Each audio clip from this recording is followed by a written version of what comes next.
Practicing compassion involves the way we treat people, dignity, the way we view them and their situation and their choices, strengths and determination.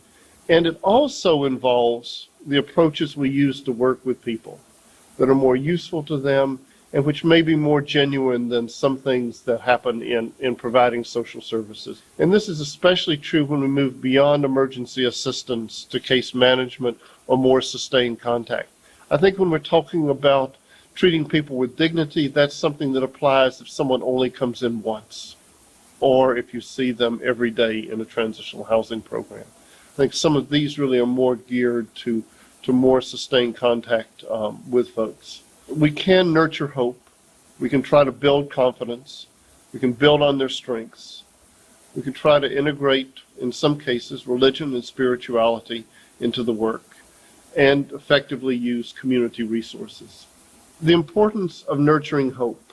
Too many people come into the Salvation Army really battered by life, beaten down, and feel like they are living in the eternal present, which is to say things have not been going well, things aren't going well now, and they're probably not going to get any better. People can just kind of feel locked in to the way things are without any real sense of hope. I think that when we look at the way people look at the world, that perceptions as well as realities are important. One of my favorite quotes from Helen Keller, who said, "Nothing can be done without hope or confidence."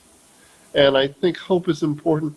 And I think for some folks whose life experiences hasn't been good, hoping is much more difficult. I think we all live in our own reality. In my own situation, my parents moved from Pennsylvania to Bristol, Tennessee when I was 6 weeks old. My mom still lives there. My dad was never laid off, and there was always food in the cupboard. Because of that, I really came into adulthood assuming that things would probably work out, even when they weren't going well at a particular point in time. And lots of folks just don't have that kind of life experience and don't really easily believe in hope. I think when we talk about hope, we also need to talk about hope and ungrounded hope. There's a distinction between hope and really ungrounded fantasies. In Mexico, they use the phrase castillos en el aire, castles in the air, refers to dreams that are unconnected with present realities, such as a great uncle you've never heard of who leaves you lots of money, or you win big in the lottery. And you know that your odds of that rich uncle leaving you lots of money are about the same as winning the lottery. But you go into convenience stores and you see folks buying lots of lottery tickets, and you realize that for a lot of people, that really is the way in which they see life getting different and better. There are ways that we can nurture hope. We start with the realization that hope grows when people feel safe. When people are in crisis, when people just come into shelter, for example, all they're doing is coping. All you're doing really is helping them cope. You're not really doing any major planning for the future because people aren't in the space to do that. And for those of you who have worked in shelter or with people who are homeless, you know that when people first come off the streets or come from a doubled up situation into a shelter, they'll say anything, they'll promise anything, they just want a place to be. The real planning really comes later when people are feeling a little more settled. And to ask that question, how would you like things to be different and better?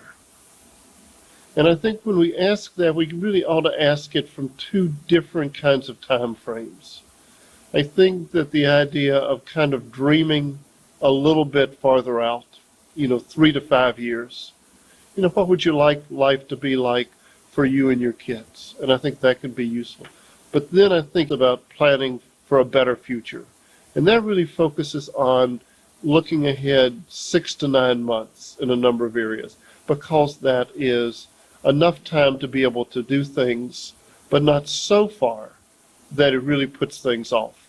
One of the things I think about people, and this ties into what I said earlier about self-determination, is that people tend to put energy toward things that they think are important. And when people think things are possible, then that also produces energy. If you think that this will never happen, then you may think it's something you want to do, you sort of should do, but it's likely not to fit. When we talk about nurturing confidence, remember the Helen Keller quote, that confidence as well as hope are important. And there's several things. Go into those in a little bit of detail. One is for them to build on past coping strategies, to look at exceptions to the severity of the issues they face, and also building on their strengths. So let's start with building on past coping strategies. I believe that when people are in crisis, they often literally forget how they've dealt with similar programs in the past, or they don't think about them in a way in which it's useful, in which they generalize without being able to pick out specifics that they could utilize. And when they do, they may focus on times in which the strategies were unsuccessful, like the person who had given up drinking and talked, yeah, I didn't drink for a while, but then I fell off the wagon or started drinking again. And in that kind of situation, asking people how they cope for long periods of time can yield good understanding of things that they can use. Insoo Kim Berg, who is one of the founders of the solution-oriented therapy, has worked a lot over the last 20 years in terms of trying to make that approach useful not only for short-term mental health work, but for a variety of other populations. And she talks about one case where a gentleman had been clean and sober for about 8 or 9 months, and then comes to see her. He had gone on a 5-day bender, was feeling just terrible, about how, he thought that he had this under control, and then she said, her reaction was sort of like this: 8 or 9 months, that's amazing. Well, listen, a lot of people, when they quit drinking, 2 to 3 weeks is a really tough time. And you didn't go through detox, did you know? So your body is still dealing with the physical effects of that. How did you do that? And then she said, and for a lot of people, around 5 to 6 months is a really crucial time. I mean, people are into a routine, they're often working more than things, and life just seems dull, boring. I mean, the good news is they're not drinking, and the bad news is that life isn't exciting at all. So, did you feel that? Yeah? Did you experience that? Well, how'd you get through that? And then she'll take the person through what the day and the week was like before they started drinking again. What were the triggers? What were the things that were going on at that time that got handled less well? And the person would leave with not only a sense of coping strategies, like strengths that they can name and claim, but also with an idea of what the triggers, what the red flags are, what the things to watch out for. I certainly believe that one measure of maturity and success in life is making new mistakes, right?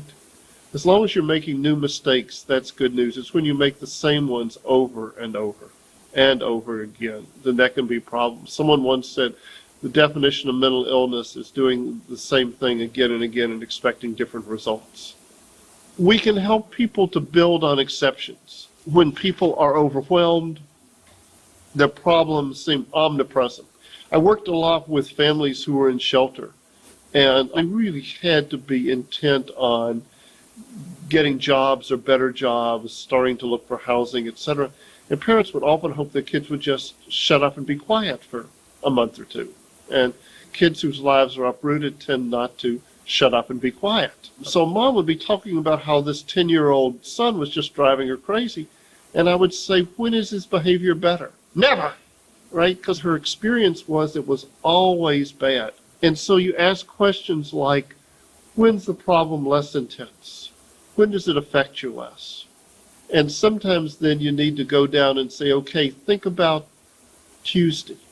Was Tuesday or Wednesday a better day? You get some idea, okay, what part of the day was better? And then some idea of what led up to it, some idea of what happened when things were better.